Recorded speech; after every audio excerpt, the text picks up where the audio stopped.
শুভ দুপুর বন্ধুরা, কেমন আছেন? আশা করি সবাই অনেক ভালো আছেন। তো আজকে আমি আপনাদের যে রেসিপিটি শেয়ার করছি সেটা বার্গার কিভাবে খুব সহজ করে বাসা বাড়িতে সিম্পল তৈরি করে খাওয়া যায় সেটা আপনাদেরকে আজকে আমি দেখাবো। আপনারা এরকমই সাইজের বার্গারের 2টা রুটি কিনবেন। এই রুটিটাকে আপনারা মাঝখান থেকে 2 ভাগ করে ফেলবেন। ফেলে এর ভিতরে একটু মেয়োনিজ লাগিয়ে নেবেন। এটা যদি আপনারা না পারেন তাহলে অবশ্যই আমাকে কমেন্ট করে জানাবেন কিভাবে মেয়োনিজ তৈরি করতে হয়। আমি আপনাদেরকে দেখিয়ে দেব অন্য একটি ভিডিওতে। আর আমি এখানে যে মাংসটি ব্যবহার করেছি এটা গরুর মাংস। আমি তো আসলে মুরগি খাই না, এই জন্য গরুর মাংসটাই দিয়েছি।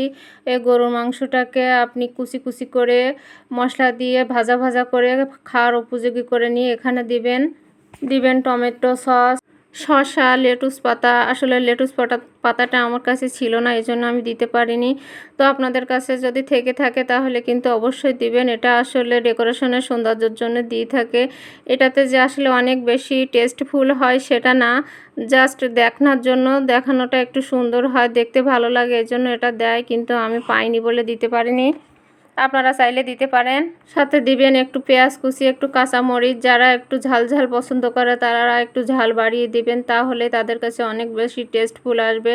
কিন্তু ঝালটা আমি অত বেশি খেতে পারি না, এর জন্য দিইনি। আপনারা চাইলে দিবেন। তো আজকের ভিডিওটা এ পর্যন্ত। একটু ভালো লাগলেও জানাবেন। আল্লাহ হাফেজ।